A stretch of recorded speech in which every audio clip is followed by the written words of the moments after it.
zachránit tohohle nevinného ježka nebo dostat předběžný přístup na GTA 6? Na poslední otázku nejde odpovědět.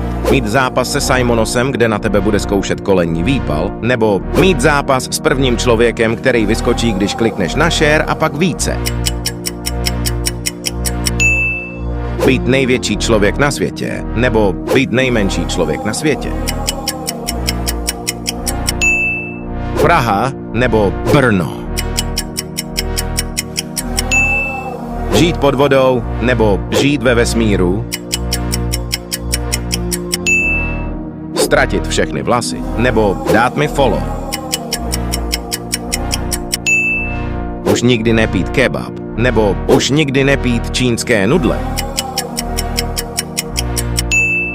Napiš hehe do komentářů, jestli chceš odemknout tajného emojiho.